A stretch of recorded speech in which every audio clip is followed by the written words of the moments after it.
ময়মনসিংহের ধোবাউড়া সীমান্ত দিয়ে ভারত যাওয়ার পথে আটক ৭১ টেলিভিশনের সিইও মোজাম্মেল হক বাবু এবং দৈনিক ভোরের কাগজ পত্রিকার সম্পাদক শ্যামল দত্ত সহ ৪ জনকে ঢাকায় আনা হচ্ছে। কড়া পুলিশি পাহারায় তাদের ঢাকায় পাঠানোর কথা জানিয়েছেন ধোবাউড়া থানার ওসি। এর আগে আজ ভোর ৬টায় ধোবাউড়ার দক্ষিণ মাইজপাড়া সীমান্ত এলাকায় একটি প্রাইভেট কার থেকে তাদেরকে আটক করা হয়। আটক অন্য দুজন হলেন ৭১ টেলিভিশনের জ্যেষ্ঠ প্রতিবেদক মাহবুবুর রহমান ও প্রাইভেট কারের চালক সেলিম। ধোবাউড়া থানার ওসি চান মিয়া আটকের বিষয়টি নিশ্চিত করে জানান, ভোরে ভারত সীমান্তবর্তী এলাকায় স্থানীয়রা তাদের আটক করে। পরে পুলিশের কাছে সোপর্দ করা হলে তাদের হেফাজতে নেওয়া হয়। এ সময় তাদের বহনকারী একটি প্রাইভেট কার জব্দ করা হয় বলে জানান তিনি।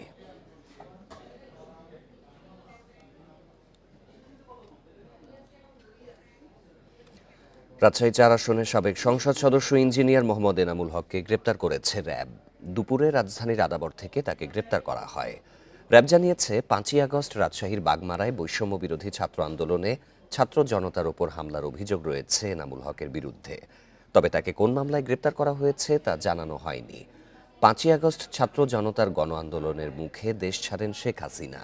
সরকার পতনের পর শেখ হাসিনা সহ সাবেক মন্ত্রী, প্রতিমন্ত্রী ও আওয়ামী লীগ নেতাকর্মীদের নামে বেশ কয়েকটি হত্যা মামলা হয়েছে। এসব মামলায় এরই মধ্যে গ্রেপ্তার হয়েছেন ক্ষমতাচ্যুত সরকারের বেশ কয়েকজন মন্ত্রী, প্রতিমন্ত্রী ও সংসদ সদস্য। আওয়ামী লীগ নেতাকর্মীদের হাতে হাতে অস্ত্র রয়েছে বলে মন্তব্য করেছেন বিএনপি সিনিয়র যুগ্ম মহাসচিব রুহুল কবির রিজভী। এসব অস্ত্র উদ্ধারে অন্তর্বর্তীকালীন সরকারকে জোরালো অভিযান পরিচালনার আহ্বান জানান তিনি। বগুড়া সদরের আকাশতারা এলাকায় নিহতের পরিবারকে আর্থিক সহায়তা প্রদান অনুষ্ঠানে সংক্ষিপ্ত সমাবেশে তিনি এসব কথা বলেন, অস্ত্র উদ্ধার করতে না পারলে দেশের মানুষ শান্তিতে ঘুমাতে পারবে না। সরকারের আইন শৃঙ্খলা বাহিনী দ্রুত অভিযান চালিয়ে এসব অস্ত্র উদ্ধারের আহ্বান জানান রুহুল কবির রিজভী।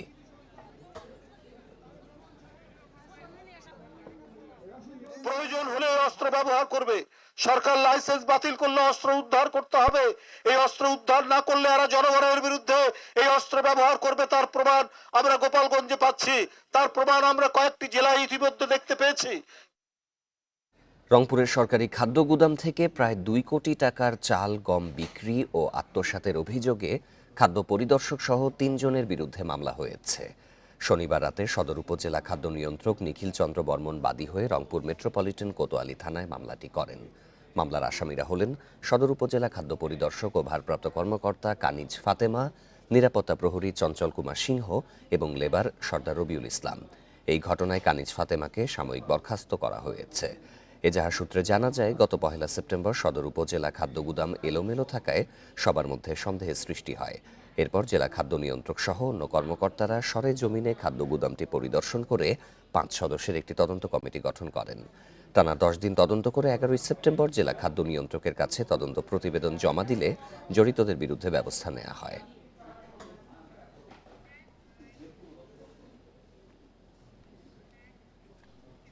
সরকারের বেঁধে দেয়া দামের প্রভাব নেই ডিম ও মুরগির বাজারে। খামারিরা বলছেন, ডিম ও মুরগির উৎপাদনের খরচের চেয়ে দাম কম হওয়ায় লোকসানে পড়তে হবে তাদের। সরকার নির্ধারিত দামে প্রতি পিস ডিম ১১ টাকা ৮৭ পয়সায় বিক্রির কথা থাকলেও বিভিন্ন জেলার বাজারে প্রতি পিস ডিম বিক্রি হচ্ছে ১৩ টাকায়। অর্থাৎ প্রতি ডজন ডিম বিক্রি হচ্ছে ১৬০ থেকে ১৬৫ টাকায়। সপ্তাহের ব্যবধানে কেজিতে ১০ টাকা বেড়েছে ব্রয়লার ও সোনালী মুরগির দাম। সোনালী মুরগির কেজি ২৬৯ টাকা ৬৪ পয়সা ঠিক করা হলেও বাজারে বিক্রি হচ্ছে ২৮০ থেকে ৩০০ টাকা কেজিতে। তবে বেশিরভাগ বাজারেই ব্রয়লার মুরগির বিক্রি হচ্ছে সরকারের বেঁধে দেয়া দামে। খামারিরা বলছেন, বর্তমান সরকারের নির্ধারিত দামে ডিম মুরগি বিক্রি করে লাভবান হতে হলে নজরদারি প্রয়োজন। তারা বলছেন, বেশি দামে কাঁচামাল কিনে সরকার নির্ধারিত দামে ডিম মুরগি উৎপাদন করে গুনতে হবে লোকসান। পাইকারি বিক্রেতা ও আড়তদাররা বলছেন, বড় কোম্পানির সিন্ডিকেট থাকায় কমছে না ডিমের দাম। মুরগি এবং ডিম উৎপাদন করতে যে খরচ, সেই খরচটা সরকারকে বিবেচনা করে আর একটু দাম যদি বাড়ায় দিত তাহলে খামারদের, আমাদের মতো খামারিদের একটু ভালো হতো। বাজার তদারকি করার অবশ্যই দরকার আছে, কারণ বাজার আমরা যে রেট মাঝে মাঝে পাই সেই হিসাবে তো যারা ডিম কেনে তারা তো আসলে ওই অতিরিক্ত দামে কেনে, আমরা তো আসলে ওই রেটটাও পাই না। এ বিষয়ে আরও জানাতে বা টাঙ্গাইল থেকে যোগ দিচ্ছেন সহকর্মী মামুনুর রহমান। মামুনুর, আমরা যেমনটি দেখতে পেলাম যে সরকার নির্ধারিত দামে প্রতি পিস ডিম ১১ টাকা ৮৭ পয়সায় বিক্রির কথা রয়েছে। টাঙ্গাইলে কি এই দামেই বিক্রি হচ্ছে নাকি দামের ঊর্ধ্বগতি রয়েছে? এই দামে কোথাও ডিম পাওয়া যাচ্ছে না। 13 থেকে 14 টাকা করে প্রতি পিস ডিম যেটা বিক্রি হচ্ছে, এমনটি কিন্তু আমরা টাঙ্গাইলে যেসব বাজার এবং স্থানীয় পর্যায়ে যেসব জায়গায় ডিম বিক্রি হয় এমন চিত্রই আমরা দেখেছি। আমি এখন দাঁড়িয়ে আছি টাঙ্গাইলে পার্ক বাজারে। আমি যদি একটু দেখানোর চেষ্টা করি, এই পাশে যে ডিমগুলি বিক্রি হচ্ছে সেটা হচ্ছে 160 টাকা থেকে 165 টাকা ডজন হিসেবে, যদিও বিক্রি করার কথা 140, অর্থাৎ সরকার নির্ধারিত দামের চাইতে কিন্তু ডজনে 15-20 টাকা করে বেশি বিক্রি করছে। তো এই বিষয়ে আমি এই যেসব বিক্রেতা রয়েছে তাদের সাথে কথা বলে যেটা জানতে পেরেছি, সরকার যে নির্ধারণ করে দিয়েছে যে দামটি, সে দামে তারা পাইকারি মার্কেট থেকে মহাজনের কাছ থেকে কিনতে পারছে না, যার প্রভাব কিন্তু পার্ক বাজারে পড়ছে। আর এখানে যদি আপনার 160 টাকা ডজন করে কোনো খুচরা বিক্রেতা, এর চেয়ে খুচরা বিক্রেতা যেসব বিভিন্ন এলাকায় বিক্রি করে, তারা কিন্তু 160 টাকা করে কিনে নিয়ে গেলে তারা বিক্রি করবে কত? সেই ক্ষেত্রে কিন্তু আমরা যতটুকু জানতে পেরেছি 55-56 টাকা হালি হিসাবে কিন্তু বিভিন্ন গ্রামে গঞ্জে বা শহরতলিতে বিক্রি হচ্ছে। তো এই বিষয়ে যেসব বিক্রেতা রয়েছে, অর্থাৎ ডিম বিক্রেতা এই পার্ক বাজারে, তারা যেটা বলছে যে যেসব খামারিরা রয়েছে তারা কিন্তু মানে যে ইচ্ছে করে এই বাড়তি দামটা নিচ্ছে। তাদের ভাষ্য অনুযায়ী সরকার যে দামটি নির্ধারণ করছে সেটা একটি যৌক্তিক দাম, এবং এই দামেও যদি তারা পাইকারি পর্যায়ে ডিম বিক্রি করে তাহলে খামারিদের লাভ হবে। কিন্তু খামারিরা সিন্ডিকেটের মাধ্যমে সেই সরকার নির্ধারিত দামে বিক্রি করে তারা অনেক বেশি দাম নিচ্ছে। তো এই বিষয়ে আমি ফোনে কথা বলেছিলাম এক খামারির সাথে, তার কাছ থেকে যতটুকু জানতে পেরেছি যে এই লেয়ার মুরগি, অর্থাৎ যেসব মুরগি ডিম দেয় তাদের বাচ্চার দাম সিন্ডিকেট করে বাড়িয়ে দেওয়া হয়। উদাহরণস্বরূপ তারা যেটা বলছে যে বাচ্চার যে মূল্য সেটা 67 বা 68 টাকা সরকার নির্ধারিত, কিন্তু সেই বাচ্চাটা সেই দামে পাওয়া যায় না, 100 টাকার নিচে সেই বাচ্চা পাওয়া যায় না। অর্থাৎ বাচ্চা কেনার সময় তাদেরকে 30 থেকে 35 টাকা বেশি দিয়ে কিনতে হয়, এবং চাইলেই যে কিনতে পারবে বিষয়টি তেমন না। আমি যে খামারির সাথে কথা বলেছি তিনি যেটা বলেছেন যে তিনি গত 18 থেকে 20 দিন আগে এই টাকা দিয়ে রেখেছেন একটি কোম্পানিতে, তবুও কিন্তু তিনি বাচ্চা পাচ্ছেন না। অর্থাৎ তাদের কথা হচ্ছে যে ডিম উৎপাদনের যে মুরগি, তার যে খাবারের দাম, তার যে ওষুধপত্র লাগে সেগুলির দাম, এবং বাচ্চার অপর্যাপ্ততা, অর্থাৎ চাহিদা মাফিক বাচ্চা না পাওয়ার কারণে তাদের খরচ বেঁচে যাচ্ছে, যে কারণে এই বাড়তি খরচটা কিন্তু তারা দিন শেষে ডিমের উপরে প্রয়োগ করছে, যার ফলে ডিমের এই বাড়তি দাম হচ্ছে। আর খুচরা বিক্রেতা বলতে যারা এই পাইকারি বাজারে যেসব বিক্রেতা রয়েছে তারা যেটা বলছে যে খামারিদের এই কথার তেমন কোনো যুক্তিকতা নেই, কারণ খাদ্যের দাম এবং ওষুধের দাম যে পর্যায়ে রয়েছে, গত 1 মাস আগেও ডিমের দাম কিন্তু এটা ছিল না, তারপরেও তারা ইচ্ছে করে এই বাজারের দামটি অনিয়ন্ত্রণ করে রেখেছে। আর এই বিষয়ে ক্রেতাদের অনেক ক্ষোভ রয়েছে, তারা চাচ্ছে সরকার এই বিষয়ে পদক্ষেপ নিক। এই হচ্ছে আমার কাছে টাঙ্গাইল থেকে ডিমের বাজারের সাথেই থাকবেন। এবারে পাবনার পরিস্থিতি জানাতে যোগ দিচ্ছেন সহকর্মী খাইরুল ইসলাম। খাইরুল, 11 টাকা 87 পয়সা যদি একটি ডিমের দাম সরকার নির্ধারিত হয়ে থাকে, ডজনে তো 142 টাকার বেশি হওয়ার কথা না, কিন্তু আমরা যেমনটি টাঙ্গাইলে দেখছিলাম 160 থেকে 65 টাকা ডজনে বিক্রি হচ্ছে। পাবনার পরিস্থিতি কেমন?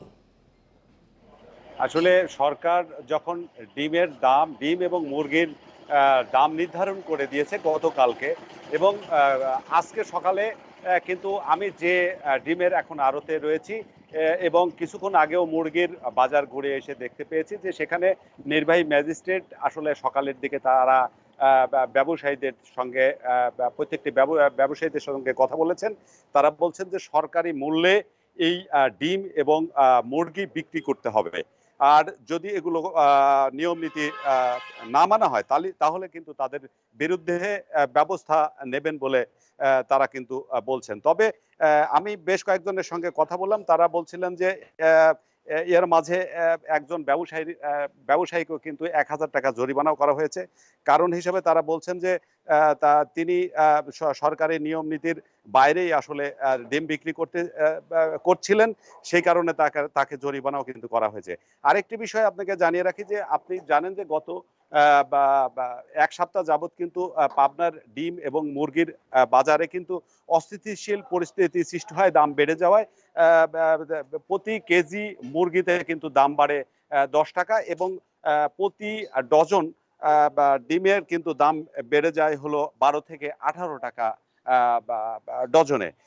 এই অবস্থায় আসলে ক্রেতাদের মধ্যে কিন্তু একটি হিমশিম অবস্থা হয় এবং সরকারি মূল্য তালিকা গতকালকে প্রকাশ করার পরে কিন্তু আজকে নির্বাহী ম্যাজিস্ট্রেট এই বাজার সহ বিভিন্ন বাজারে কিন্তু তারা অভিযান করেছেন এবং তাদেরকে আসলে সচেতন করছেন যে সরকারি মূল্যেই তাদেরকে ডিম এবং মাংস বিক্রি করতে হবে। আপনাকে আরেকটি বিষয় বলে রাখি যে আসলে আমরা সকালের দিকে বেশ কয়েকটি মুরগির খামারে কাজ করেছি। সেখানে আমরা দেখতে পেয়েছি যে আসলে খামারিরা বলছেন যে খাদ্যদ্রব্য, ঔষধ এবং উপকরণের যে মূল্য বৃদ্ধি হয়েছে, সেই অনুপাতে সরকার যদি আরো সামান্য কিছু যদি দাম বৃদ্ধি করে তাহলে কিন্তু তাদের জন্য এই খামার টিকে রাখা সম্ভব বলে তারা মনে করছেন। আরেকটি বিষয় হলো যে আপনি জানেন যে দেশের কয়েকটি জেলায় বন্যা কবলিত হয়েছে এবং এই বন্যা কবলিত হয় মুরগির খামারগুলো আসলে ক্ষতিগ্রস্ত হয়েছে। সেই কারণেই কিন্তু সংকট, বাজারে ডিম এবং মাংসের সংকটের কারণে দাম বৃদ্ধি পেয়েছিল এমনটি কিন্তু বলছেন। এই ছিল আমার কাছে আসলে ডিম এবং মুরগি বাজারের সর্বশেষ। পাবনা ও টাঙ্গাইল থেকে ডিমের বাজার সম্পর্কে জানাচ্ছিলেন সহকর্মীরা। ঝিনাইদহে বিদ্যুৎ স্পৃষ্ট হয়ে একই পরিবারের ৩ জনের মৃত্যু হয়েছে। সকালে সদর উপজেলার সুরাপাড়া গ্রামে এই ঘটনা ঘটে। স্থানীয়রা জানায় সুরাপাড়া গ্রামের কৃষক আঙ্গার আলী বাড়ির পেছনের বাগানে গেলে বিদ্যুতের ছেঁড়া তারে জড়িয়ে মারা যান। রাতে পরিবারের লোকজন তাকে খোঁজাখুঁজি শুরু করে। সোমবার সকালে আঙ্গার আলীকে মাটিতে পড়ে থাকতে দেখে তাকে তুলতে যান ছোট ভাইয়ের স্ত্রী হাসিনা খাতুন ও ভাতিজার স্ত্রী রেশমা খাতুন। সে সময় তারাও বিদ্যুৎ স্পর্শে গুরুতর আহত হন। পরে ফায়ার সার্ভিস কর্মীরা উদ্ধার করে ঝিনাইদহ সদর হাসপাতালে নিলে চিকিৎসক তাদের মৃত ঘোষণা করেন। এদিকে মাগুরা শহরের দোয়ারপাড় এলাকায় বৈদ্যুতিক পিলারের সঙ্গে বিদ্যুৎ স্পৃষ্ট হয়ে একজন মারা গেছেন। সারা দেশে ধর্মীয় ভাব গাম্ভীর্যের মধ্য দিয়ে পালিত হচ্ছে পবিত্র ঈদে মিলাদুন্নবী। দিবসটি উপলক্ষে বিভিন্ন জেলায় জশ্নে জুলুসের বর্ণাঢ্য র্যালি হয়েছে। ব্যানার ফেস্টুন নিয়ে র্যালিতে অংশ নেন লাখো মুসল্লি। এছাড়াও নবীর জীবনী নিয়ে আলোচনা, দেশ ও জাতির শান্তি কামনায় মসজিদে মসজিদে হয় বিশেষ দোয়া।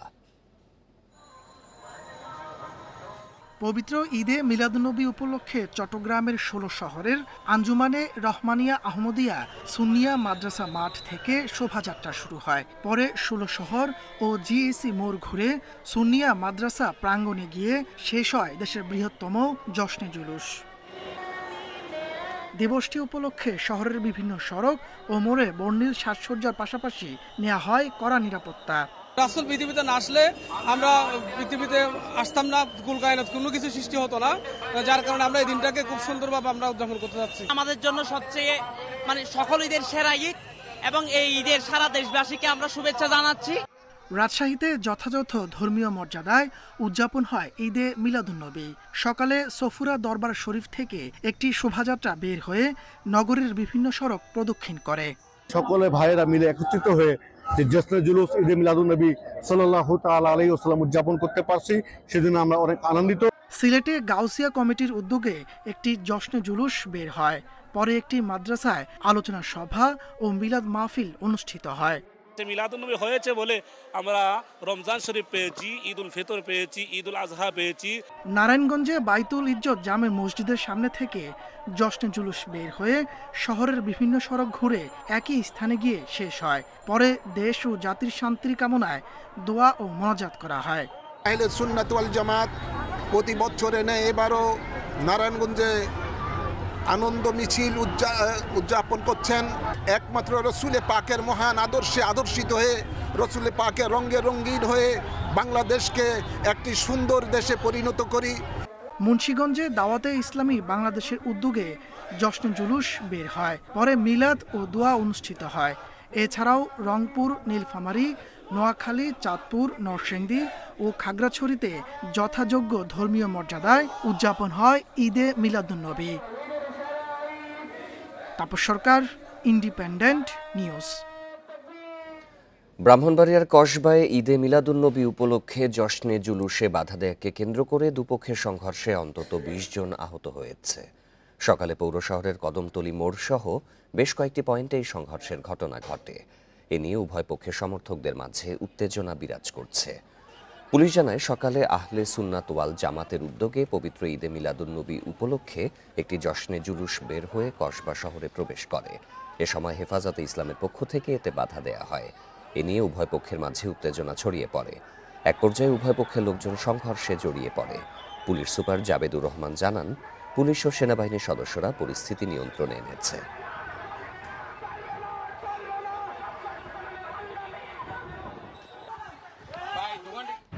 রংপুরে বেগম রোকেয়া বিশ্ববিদ্যালয়ে উপাচার্য নিয়োগের দাবিতে ঢাকা রংপুর মহাসড়ক অবরোধ করে বিক্ষোভ করেছে শিক্ষার্থীরা। দুপুরে নগরীর প্রবেশমুখ মডার্ন মোড়ে ঘণ্টাব্যাপী উত্তরবঙ্গ ব্লকেট কর্মসূচি পালন করে তারা। বেলা 11টার দিকে বিশ্ববিদ্যালয় ক্যাম্পাসের সামনে মানববন্ধন কর্মসূচি পালনের পর মিছিল নিয়ে ঢাকা রংপুর মহাসড়কের ওপর অবস্থান নেন। এ সময় দ্রুত বেগম রোকেয়া বিশ্ববিদ্যালয়ে উপাচার্য নিয়োগ দেওয়ার দাবি জানান তারা। ঘণ্টাব্যাপী সড়ক অবরোধের কারণে রংপুর ঢাকা মহাসড়কের দুই পাশে সৃষ্টি হয় যানজটের। এতে মডার্ন মোড় থেকে পার্কের মোড় ও দমদমা ব্রিজ পর্যন্ত সড়কে যান চলাচল বন্ধ থাকায় প্রায় 2 কিলোমিটার সড়ক জুড়ে তীব্র যানজটের সৃষ্টি হয়।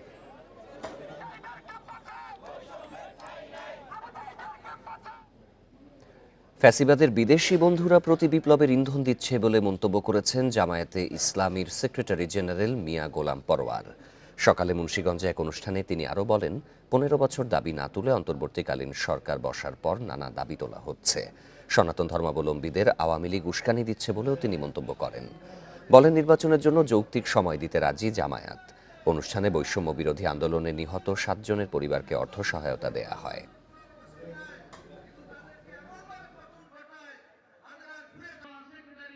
সভ্যতা, এই দেশ, এই জাতির বিনির্মাণে 15-20 বছরের ফ্যাসিবাদী শাসনের হাত থেকে তাদের জীবন দিয়ে রক্ত দিয়ে তারা এই জাতিকে উদ্ধার করেছে। আমাদের মুক্তি এবং স্বস্তির জন্য তারাই হচ্ছে গৌরবের অংশীদার। বৈষম্য বিরোধী ছাত্র জনতা আন্দোলনে হতাহতদের অনেকেই এখনও হাসপাতালে। উৎকণ্ঠা নিয়ে তাদের সুস্থ হওয়ার অপেক্ষায় রয়েছেন স্বজনরা। সরকারি হাসপাতালগুলোতে আহতদের বিনামূল্যে চিকিৎসা মিললেও অনেকেই বলছেন পুরোপুরি সুস্থ হতে উন্নত চিকিৎসা প্রয়োজন, যার ব্যয়ভার বহন করা সম্ভব নয় বেশিরভাগের পক্ষেই। বৈষম্য বিরোধী ছাত্র আন্দোলনে বগুড়া ও এর আশেপাশের জেলা থেকে আসা শিক্ষার্থী, দিনমজুর, মুদি দোকানি, রিকশা চালক সহ নানা পেশার মানুষ এখনও কাতরাচ্ছেন হাসপাতালের বিছানায়। তাদের সুস্থতার অপেক্ষায় স্বজনদের দিন কাটছে উৎকণ্ঠায়। বগুড়ার বিভিন্ন হাসপাতালে চিকিৎসা নেওয়া 395 জনের তালিকা করা হয়েছে। এ পর্যন্ত 65 জনের চিকিৎসার খরচ দিয়েছে সমাজসেবা অধিদপ্তর। এক পায়ে 180 গুলি লাগে, আর ডান পায়ে 120টা গুলি লাগে। এমতো অবস্থায় ডাক্তার একটা গুলিও বাইর করানি। আমি প্রায় 1 মাস 10 দিন যাবৎ মেডিকেলের বেডে শুয়ে আছি। আমার পারিবারিক আর্থিক অবস্থা খুবই খারাপ। আমার বাবা একজন দিনমজুর, তাই আমার এখানে থাকতে কষ্ট হচ্ছে। এখনও ময়মনসিংহ মেডিকেলে ভর্তি আছেন 18 জন। এদের বেশিরভাগই উন্নত চিকিৎসা প্রয়োজন বলছে তাদের পরিবার। 32 গুলি খাবার পর যদুপুর সদরে ভর্তি হয়েছিলাম, ড্রেসিং করে সারিস। তো এখান থেকে আবার সেগুলো ভর্তি হয়েছি। 8 তারিখে আবার ট্রান্সফার করছে মৌসুম ট্রান্সফার করাতে পরে এখানে ওই একই কথা বলছে যে এগুলো বাই করতে হবে না। এত কিছু করলাম দেশের জন্য, যদি আমরা যেভাবে বসে থাকি মানে সময় যায়, জন্য তো চিকিৎসা না হলে তো ঝামেলা। মুন্সিগঞ্জে আহত 142 জন প্রাথমিক চিকিৎসা শেষে বাড়ি ফিরেছেন। তবে পুরোপুরি সুস্থ হতে উন্নত চিকিৎসা জরুরি বলছেন ভুক্তভোগীদের অনেকেই। প্রথম যে সময় ঢাকা হাসপাতালে ছিলাম সেই সময় আমার সবাই খোঁজখবর নিয়েছিল। এখন আমি বাসায় আসি, এখন আমার কেউ কোনো খোঁজখবর নেয় না। যখন আমাদের হাত খরচ সব কিছু নিজেদের গাড়ি থেকে চলা করছে, যাই সহজে দেখছে এর দিকে তোর হয় না, ছেলের নেওয়া আসা যাওয়া করা অনেক সমস্যা হয়েছে আমাদের। এছাড়া রাজশাহী, সিলেট ও চট্টগ্রামে ভর্তি আছেন 11 জন। তাদের চিকিৎসায় বিশেষ নজরদারির কথা জানিয়েছে হাসপাতাল কর্তৃপক্ষ। রেশমি নন্দী, ইন্ডিপেন্ডেন্ট নিউজ। এ বিষয়ে আরও জানাতে এবার বগুড়া থেকে যোগ দিচ্ছেন সহকর্মী জজিফ হোসেন। জজিফ, বগুড়ার বিভিন্ন হাসপাতালে চিকিৎসা নেওয়াদের তালিকার মধ্যে 395 জনের নাম দেখা গেছে। এদের মধ্যে 65 জন চিকিৎসার খরচ পেয়েছেন। বাকিদের দিকে কোনো ধরনের ব্যবস্থা নেওয়া হয়েছে কি?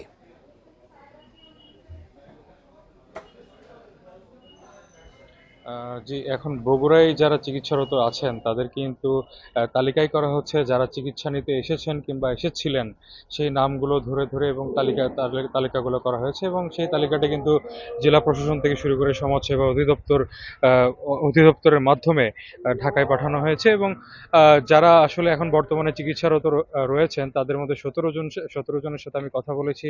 তারা যেটি বলছেন যে এই অবস্থায় আসলে তারা দীর্ঘদিন যাবৎ যেহেতু এখানে ভর্তি আছেন, তাদের তেমন কোনো কিন্তু চিকিৎসার ব্যয় এখনো পর্যন্ত ব্যয় ঠিকমতো দেয়া হচ্ছে কিনা সেটা যখন জানতে চেষ্টা করেছি, তারা কিন্তু বলেছেন যে সরকারিভাবে তাদের যে অপারেশন থেকে শুরু করে সব ধরনের ব্যবস্থাই কিন্তু তাদের রাখা হয়েছে।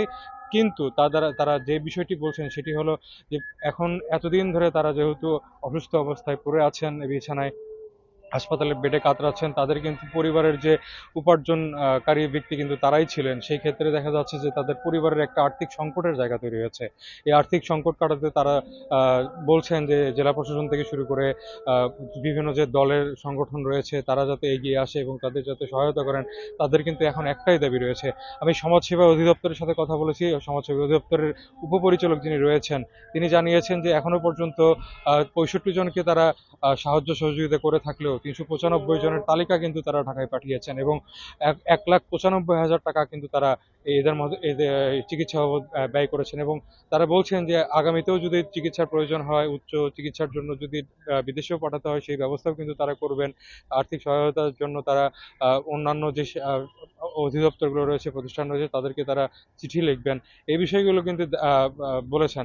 এখন আমরা পরিবারের সাথে কথা বলেছি, যারা আহত রয়েছেন কিংবা নিহত হয়েছেন তাদের একটাই দাবি যে তাদের যে উপার্জনকারী ব্যক্তি ছিলেন সেই উপার্জনকারী ব্যক্তি নিহত কিংবা আহত হয়ে পড়ে আছেন, তাদের দিকে যাতে একটু দৃষ্টি দেওয়া হয়, এই বিষয়টি কিন্তু তারা বারবার করে বলছিলেন আমাদের কাছে। তো এই ছিল আসলে বগুড়া থেকে আহত এবং নিহত যারা রয়েছিলেন আন্দোলনে তাদের সর্বশেষ পরিস্থিতি। ছাত্র আন্দোলনে আহতদের চিকিৎসার বিষয়ে বগুড়া থেকে জানাচ্ছিলেন সহকর্মী জজিফ হোসেন। কয়েকদিনের শ্রমিক অসন্তোষে উৎপাদন ব্যাহত হওয়ায় আজ সরকারি ছুটির দিনেও সাভার, আশুলিয়া ও গাজীপুর শিল্পাঞ্চলের বেশিরভাগ পোশাক কারখানা চালু রয়েছে। সকাল থেকে শান্তিপূর্ণভাবে শ্রমিকরা কাজে যোগ দেন। এখন পর্যন্ত কোথাও কোনো অসন্তোষের খবর পাওয়া যায়নি। তবে পরিস্থিতি বিবেচনায় গত কয়েকদিনের মতোই শিল্পাঞ্চলে অতিরিক্ত আইন শৃঙ্খলা বাহিনীর সদস্য মোতায়েন রয়েছে। আশুলিয়া সাভার শিল্পাঞ্চলের 1,863টি শিল্প কারখানার মধ্যে 1,400 কারখানা চালু আছে। এছাড়া সরকারি ছুটিতে গাজীপুরে কিছু কারখানা বন্ধ থাকলেও বেশিরভাগ কারখানায় উৎপাদন কার্যক্রম স্বাভাবিক রয়েছে।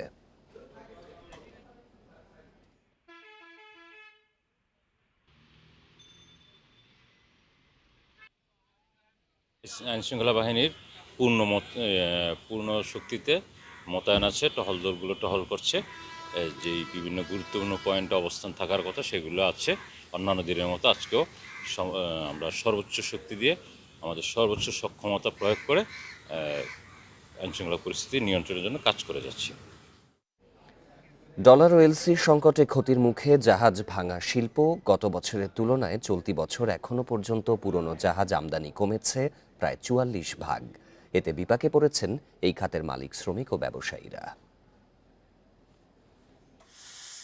পুরনো জাহাজ ভাঙার জন্য বিশ্বব্যাপী বিশেষ পরিচিতি রয়েছে চট্টগ্রামের, কিন্তু সাম্প্রতিক বছরগুলোতে এই খাতে বড় ধরনের সংকট দেখা দিয়েছে। জাহাজ ভাঙা শিল্প মালিকদের সংগঠন বিএসবিআরএ বলছে 2022 সাল থেকে অস্থির এই খাত।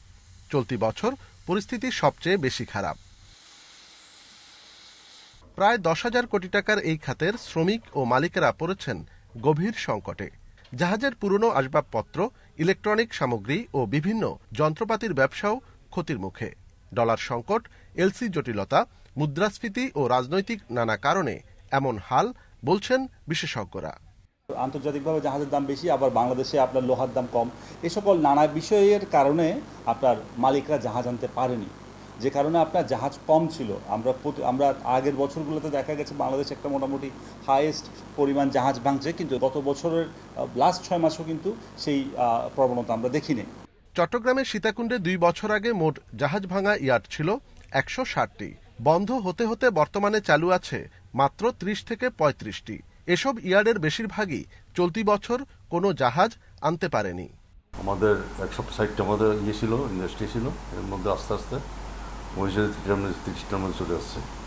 সব অ্যাক্টিভ নাই, মানে ডলার সংকটে কেউ জাহাজ আর্জি করতে পারতেছে না, আর ওখান মার্কেটও খারাপ হয়ে গেছে। চলতি বছর শিপ ব্রেকিং ইয়ার্ডগুলোতে বিভিন্ন দুর্ঘটনায় নিহত হয়েছেন 7 শ্রমিক। অনুপম শীল, ইন্ডিপেন্ডেন্ট নিউজ, চট্টগ্রাম। অবশেষে ক্ষতিপূরণের টাকা পেতে যাচ্ছেন দিনাজপুরের বড়পুকুরিয়া কয়লা খনির কারণে ক্ষতিগ্রস্তরা। গ্রামবাসীর আন্দোলনের প্রেক্ষিতে প্রাথমিকভাবে 8টি গ্রামে 6 কোটি 3 লাখ টাকা বরাদ্দ দিয়েছে খনি কর্তৃপক্ষ। দ্রুত টাকা বিতরণের দাবি ভুক্তভোগীদের। দিনাজপুরের বড়পুকুরিয়া কয়লা খনিতে ভূগর্ভস্থ পদ্ধতিতে কয়লা উত্তোলন করায় আশপাশের বিভিন্ন গ্রামের ঘরবাড়িতে ফাটল দেখা দেয়। এই কারণে খনি কর্তৃপক্ষের কাছে ক্ষতিপূরণ চেয়ে আন্দোলন করে আসছিলেন ক্ষতিগ্রস্ত 17 গ্রামের বাসিন্দা। এর প্রেক্ষিতে তদন্ত কমিটি গঠন করে খনি কর্তৃপক্ষ। তাদের সুপারিশের ভিত্তিতে ক্ষতিপূরণ হিসেবে চলতি মাসে 6 কোটি 3 লাখ 8 হাজার টাকা বরাদ্দ দেওয়া হয়। সুষ্ঠুভাবে সেই টাকা বিতরণের দাবি গ্রামবাসীদের। বাজেট চলে যাচ্ছে, তা এটা যত তাড়াতাড়ি আমাদেরকে দেয় ফাটন বাড়ির মেরামত করার জন্য, তাহলে আমরা খুশি। আমরা ব্যবসা বাণিজ্য আবার পুনরায় ভালোভাবে করতে পারবো, বাড়িঘর পুনরায় মেরামত করে পরিবারের সদস্য নিয়ে খুব সুন্দরভাবে থাকতে পারবো। আমাদের অত্র এলাকার 19টি গ্রামের ক্ষতিগ্রস্তদের, প্রকৃত যারা ক্ষতিগ্রস্ত তাদের মাঝে, তাদের পরিবারের মাঝে এই টাকাটা, ক্ষতিগ্রস্ত টাকাটা সবাইকে সঠিকভাবে প্রদান করার জন্য বিশেষভাবে অনুরোধ করা যাচ্ছে। প্রাথমিকভাবে 8টি গ্রামে ক্ষতিগ্রস্ত পাকা বাড়ির জন্য এককালীন 10,000 টাকা, কাঁচা বাড়ির জন্য 8,000 এবং কম ক্ষতিগ্রস্ত বাড়ির জন্য 6,000 টাকা দেবে খনি কর্তৃপক্ষ। সম্পূর্ণ এলাকা আশেপাশে 8-10টা গ্রাম সরেজমিনে পরিদর্শন করেছে এবং একটা প্রতিবেদন জমা দিয়েছে। বাড়িঘরের সংখ্যা, ফাটলের পরিমাণ সবকিছু মিলে সর্বমোট 6 কোটি 3 লক্ষ 8 হাজার টাকা ক্ষতিপূরণ প্রদান করা যাবে। আমরা পরবর্তীতে এলাকাবাসীর সাথে আলোচনা করে ক্ষতিপূরণ প্রদানের উদ্যোগ গ্রহণ করব। দিনাজপুরের বড়পুকুরিয়া খনিতে 2005 সাল থেকে কয়লা উত্তোলন করা হচ্ছে। Independent news. সারা দেশে বৃষ্টি কমলেও এখনও জলাবদ্ধ দেশের বিভিন্ন এলাকা। বৃষ্টি জলাবদ্ধতার কারণে বিপাকে পড়েছেন খেটে খাওয়া মানুষ। পানি জমে থাকায় কোথাও কোথাও নষ্ট হয়ে গেছে ফসলি জমি ও সবজির ক্ষেত। টানা 3 দিন বৃষ্টির পর দেখা মিলেছে সূর্যের। বরিশাল নগরীর প্রধান সড়কগুলোতে জলাবদ্ধতা না থাকলেও নিচু এলাকার অলিগলিতে এখনও জমে আছে পানি। পানিগুলো নামতেছে না, কারণ হচ্ছে এইখানে যে ড্রেনেজ ব্যবস্থাটা, সেই ড্রেনেজ ব্যবস্থাটা ভালো না। আর আমাদের এখানে যে বর্তমান যে ময়লা আবর্জনার ফলে এটা নিয়মিত পরিষ্কার করা হয় না। আতবাড়ি হোস্টেল, অক্সফোর্ড মিশন, একাদবাড়িদের বাসা, এই সম্পূর্ণ পানিটা এই একটা ড্রেনে নামে, এজন্য পানি স্থগিত হয়েছে। সোমবার সকাল থেকেই থেমে থেমে বৃষ্টি দেখা গেছে যশোরে। শহরের খুরকি, বেজপাড়া সহ কিছু নিচু এলাকায় এখনও পানি জমে আছে। বৃষ্টিতে বিপাকে পড়েছেন খেটে খাওয়া মানুষ।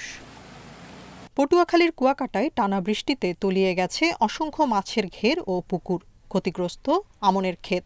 ঝড় ও বৃষ্টিতে উপড়ে পড়েছে অসংখ্য গাছপালা।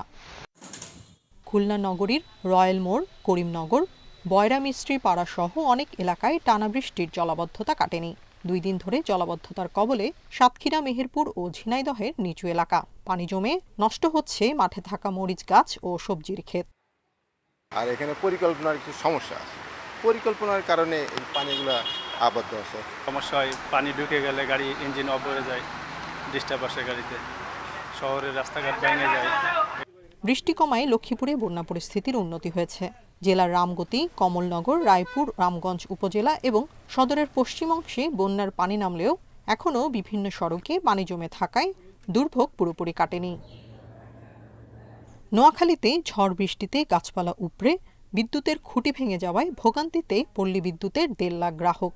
বিকল সঞ্চালন লাইনগুলো মেরামতে কাজ করছেন পল্লী বিদ্যুতের কর্মীরা। Tania Nasrin, independent news. 3 দিনের টানা বৃষ্টিতে জলাবদ্ধতার কবলে পড়েছে দক্ষিণ পশ্চিমাঞ্চলের 8 জেলা। স্থানীয়দের অভিযোগ, অপরিকল্পিত নগরায়ন ও দুর্বল ড্রেনেজ ব্যবস্থার কারণে দুর্ভোগ পোহাতে হচ্ছে তাদের। সংস্কার ও নির্মাণ কাজে অনিয়মের কারণে বাধাগ্রস্ত হচ্ছে পানি নিষ্কাশন ব্যবস্থা। এর মাসুল গুনতে হচ্ছে সাধারণ মানুষকে। এবার ভারী বৃষ্টিতে 6 বার জলাবদ্ধতা সৃষ্টি হয় বরিশালে। নগরবাসীর অভিযোগ, নিয়মিত ড্রেন পরিষ্কার না করা ও পয় নিষ্কাশন লাইন অকার্যকর থাকায় দুর্ভোগ পোহাতে হচ্ছে তাদের। ড্রেন পরিষ্কার করা, যাতে জলাবদ্ধ না অবস্থাটার সৃষ্টি না হয় সেদিকে লক্ষ্য রাখা, এটা তারা মোটেই করছে না। গত 5 বছরে জলাবদ্ধতা নিরসনে কোনো কাজ না হওয়ায় দুর্ভোগ বেড়েছে। সংকট কাটাতে দীর্ঘমেয়াদী পরিকল্পনার কথা ভাবছেন কর্তৃপক্ষ। উপদেষ্টা নিয়োগ করে কীভাবে আমরা একটা ড্রেনেজ নেটওয়ার্ক সৃষ্টি করে কীভাবে খালের মধ্যে পানিটা নেওয়া যেতে পারে, এটার একটা সলিউশন আমরা তাদের কাছ থেকে নিতে পারি। খুলনায় অতিবৃষ্টিতে জলাবদ্ধতার কবলে নগরবাসী। তাদের অভিযোগ, লোক দেখানো উন্নয়ন কাজ এবং তা সময় মতো শেষ না করায় দুর্ভোগ বেড়েছে। জলাবদ্ধতায় স্থবির যশোরের জনজীবন। স্থানীয়দের অভিযোগ, অপরিকল্পিত ড্রেনেজ ব্যবস্থার কারণে বাধাগ্রস্ত হচ্ছে শহরের উত্তর ও দক্ষিণাংশের পানি নিষ্কাশন। তো ঠিক মতন কাজ হয় না, এখানে অনেক দুর্নীতি হয়েছে। লীগের সময় যে মেয়র ছিল, সে মেয়র তো যে হচ্ছে টাকা বরাদ্দ পেয়েছে সব টাকায় নিজেদের পকেট ভরেছে। খাগড়াছড়ি পৌর শহরেও দেখা দিয়েছে জলাবদ্ধতা। এজন্য অপরিকল্পিত ড্রেন নালা তৈরি ও লুটপাটের প্রকল্পকে দুষছেন স্থানীয়রা। পানি নিষ্কাশনের জন্য ছোট করে একটা ড্রেন করা হচ্ছে, কিন্তু এটা দিয়ে পুরোপুরি পানি যাওয়ার মতো কোনো ব্যবস্থা হচ্ছে না। ছড়া ও নদীর পানি প্রবাহ স্বাভাবিক রাখতে উদ্যোগ নেওয়ার পাশাপাশি অপরিকল্পিত ড্রেন অপসারণের কথা বলছেন পৌর কর্তৃপক্ষ। প্রাকৃতিক ছড়া নদী এগুলোকে যথাযথভাবে পরিষ্কার রেখে তাদের তাহলেই মানে মোটামুটি যে পারপাসটা সেটা আমাদের সলভ হয়ে যায়। ড্রেন পুনরুদ্ধার এবং জলাবদ্ধতা দূরীকরণের সর্বাত্মক ব্যবস্থা গ্রহণ করব। এছাড়া জলাবদ্ধতায় দক্ষিণ পশ্চিমাঞ্চলের চুয়াডাঙ্গা, মেহেরপুর, ঝিনাইদহ, কুষ্টিয়াতেও ভোগান্তি বেড়েছে স্থানীয়দের। Tania Nasrin, independent news. সুনামগঞ্জে কয়েক দফায় বন্যায় ক্ষতিগ্রস্ত সড়ক এখনও সংস্কার হয়নি। ৬১৫ কিলোমিটার সড়ক ও ৪৭টি ব্রিজ কালভার্ট যান চলাচলের অনুপযোগী হওয়ার কারণে দুর্ভোগ পোহাচ্ছেন স্থানীয়রা। সড়ক বিভাগ বলছে, বরাদ্দ পেলেই শুরু হবে সংস্কার কাজ। চলতি বছর ৩ দফা বন্যার কবলে পড়ে সুনামগঞ্জ। এতে ব্যাপক ক্ষয়ক্ষতি হয় সড়ক যোগাযোগ ব্যবস্থার। সরকারি হিসেবে জেলায় ৬১৫ কিলোমিটার সড়ক ও ৪৭টি ব্রিজ কালভার্ট ক্ষতিগ্রস্ত হয়েছে। এর মধ্যে অনেক সড়ক যান চলাচলের অনুপযোগী। এতে চরম দুর্ভোগ পোহাচ্ছেন স্থানীয়রা। নগার মানুষ তালা চলাফেরা করতে পারে না, মনে করেন এটা। আর আমরা তো মানে সাইরমকা যাইতে পারি না পানির লাগিয়া, সাইরমকা পানি। আর রাস্তাঘাট তো ভাঙছে, প্রচুর ভাঙছে। চতুর্দিকে ভাঙা হয়ে গেছে। আমরা হাতরিয়া বেটিন বেটাইন হাতরিয়া সাইডের দিকে চলবার কোনো ক্ষমতা নাই। আমরা ফাওয়াত নষ্ট করে কত মানুষ হয়ে যাচ্ছে গড়ে ধরে মানুষের এই বাঙ্গায়। আমরা হসপিটালে দেখা আসতে হয়, কিন্তু রুগী নিয়ে যাওয়াটা খুবই সমস্যা। ক্ষতিগ্রস্ত সড়কের মধ্যে এলজিডির অধীনে আছে ৫০০ কিলোমিটার সড়ক ও ১৭টি ব্রিজ কালভার্ট। সড়ক ও জনপথ বিভাগের অধীনে রয়েছে ১১৫ কিলোমিটার সড়ক ও ৩০টি ব্রিজ কালভার্ট। কর্তৃপক্ষ বলছে, বরাদ্দ পেলেই শুরু হবে সংস্কার কাজ। এখনও বরাদ্দটা পাওয়া যায় না, পাওয়া গেলে আমরা হয়তো দরপত্র প্রক্রিয়াকরণ করে আমরা নতুনভাবে যে রাস্তাগুলো ক্ষতিগ্রস্ত হয়েছে কার্পেটিং করা বা যেটা সড়ক বাদ ধসে গেছে সেখানে মাটি শোল্ডারে কাজ করা, কিছু স্লোপ প্রোটেকশানে কংক্রিটের মাধ্যমে স্লোপ প্রোটেকশানের কাজ, টো ওয়াল, রিটেনিং ওয়াল ইত্যাদি কাজগুলো আমরা করব। জেলার 12টি উপজেলার মধ্যে বন্যায় সবচেয়ে বেশি ক্ষতিগ্রস্ত হয়েছে দোয়ারা বাজার, ছাতক, বিশ্বম্ভরপুর ও সদর উপজেলায়। Independent news. শেরপুরে নালিতাবাড়ির ভোগাই নদীতে অবৈধভাবে বালু তোলা হচ্ছে। এতে হুমকির মুখে পড়েছে ৪ আলি সেতু। প্রকাশ্যে দিনে রাতে ড্রেজার বসিয়ে বালু তোলায় ভেঙে গেছে সেতুর আশপাশের ব্লক। বালু তোলা বন্ধ না হলে সেতুর বড় ক্ষতির আশঙ্কা করছেন স্থানীয়রা। নাকুগাঁও স্থলবন্দরের সাথে ময়মনসিংহের হালুয়াঘাট ও সিলেটের যোগাযোগের একমাত্র মাধ্যম ৪ আলি সেতু। ২০১১ সালে ভোগাই নদীতে ১৫০ মিটার দৈর্ঘ্যের সেতুটি নির্মাণ করা হয়। নালিতাবাড়ির ভোগাই নদীতে অবৈধভাবে বালু উত্তোলন চলছে। প্রায় ১০ থেকে ১৫টি ড্রেজার বসিয়ে বালু তোলায় নদীতে সৃষ্টি হয়েছে গর্তের। এতে সেতুর গোড়া থেকে মাটি সরে গিয়ে দেখা যাচ্ছে সেতুর পাইলিংয়ের রড। পার ধসে পড়ছে, তারপরে পানির অনেক স্রোত হচ্ছে, আর দুই পাশে নদীর কুল ভেঙে বাড়িঘর ভেঙে যাওয়ার সম্ভাবনাই বেশি আর কি। ব্রিজের চারপাশ দিয়ে যদি বালু তোলে তাহলে তো ব্রিজের জন্য একটু ক্ষতি করি, কারণ ব্রিজটা যদি একটা কিছু হয়ে যায় তাহলে আমরা যারা এই ব্রিজ দিয়ে সবসময় যাতায়াত করি তা আমাদের জন্য একটু সমস্যায়। বালু তুললে মনে করেন যে নদীটা গভীর হয়ে যেতেছে, ব্রিজের কলম বাড়িয়ে পড়তেছে। বালু উত্তোলনের সঙ্গে জড়িতদের শাস্তির পাশাপাশি জব্দ করা হচ্ছে জানিয়েছে প্রশাসন। আমি বলবো যে অবৈধ বালু ব্যবসার সঙ্গে যারা জড়িত তাদেরকে সহায়তা করার চেষ্টা করছে। তা আমি একটা বিষয় পরিষ্কার করে বলতে চাই যে যারা এই কাজগুলো করছে আমি তাদেরকে বারবার নিষেধ দিচ্ছি, যদি তারা আমাদের নির্দেশ অমান্য করে আমরা তাদের বিরুদ্ধে প্রয়োজনীয় ব্যবস্থা নেব। দোষীদের গ্রেপ্তারে অভিযান অব্যাহত রাখার কথা জানিয়েছেন প্রশাসনের এই কর্মকর্তা। Independent news. দিনাজপুরের বীরগঞ্জে চুরির অপবাদে যুবককে হত্যায় জড়িতদের গ্রেপ্তার ও বিচারের দাবিতে বিক্ষোভ করেছে এলাকাবাসী। দুপুরে ঢাকা পঞ্চগড় মহাসড়কে অবরোধ করেন তারা। স্বজনদের অভিযোগ, গত বৃহস্পতিবার বীরগঞ্জের জোছনা ফিলিং স্টেশনের ট্রাক্টর থেকে 2টি ব্যাটারি চুরি হয়। এই ঘটনায় রোববার পেট্রোল পাম্পের মালিক ও তার লোকজন জীবন ইসলামকে বাড়ি থেকে ডেকে নিয়ে তাকে পিটিয়ে হত্যা করে। এই ঘটনায় নিহতের বাবা বাদী হয়ে রাতেই পেট্রোল পাম্পের মালিক রেন্টু সাহা সহ 9 জনের বিরুদ্ধে বীরগঞ্জ থানায় মামলা করেন। তবে এখনও কোনো আসামি গ্রেপ্তার না হওয়ায় মরদেহ নিয়ে সড়ক অবরোধ করে বিক্ষোভ করেন স্থানীয়রা। পরে পুলিশ গিয়ে আসামিদের গ্রেপ্তারের আশ্বাস দিলে অবরোধ তুলে নেয় তারা।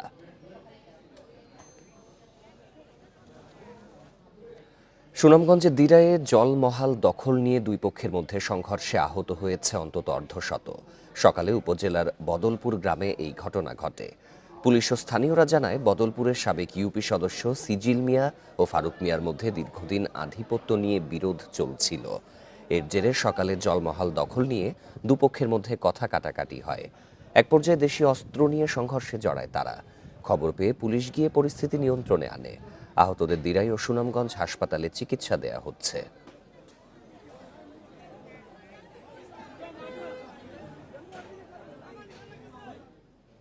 নরসিংদীতে রেললাইনের কালভার্টের নিচ থেকে ইজি বাইক চালক রতন মিয়ার মরদেহ উদ্ধার করেছে পুলিশ। দুপুরে নরসিংদী চেম্বার অফ কমার্স ভবন সংলগ্ন এলাকা হতে মরদেহটি উদ্ধার করা হয়। নিহত রতন মিয়া নরসিংদী রেলওয়ে স্টেশন সংলগ্ন খালপাড় এলাকায় বসবাস করতেন। নরসিংদী রেলওয়ে ফাঁড়ির ইনচার্জ মোহাম্মদ শহীদুল্লাহ জানান, স্থানীয়রা রেললাইনের কালভার্টের নিচে পানিতে ভাসমান মরদেহ দেখে খবর দেয়। পরে ঘটনাস্থলে গিয়ে প্রয়োজনীয় আলামত সংগ্রহ শেষে মরদেহটি হাসপাতালে পাঠানো হয়। নিহতের মাথা ও পায়ে আঘাতের চিহ্ন রয়েছে। এই ঘটনায় অভিযোগ অনুযায়ী আইনগত পদক্ষেপ নেওয়া হবে।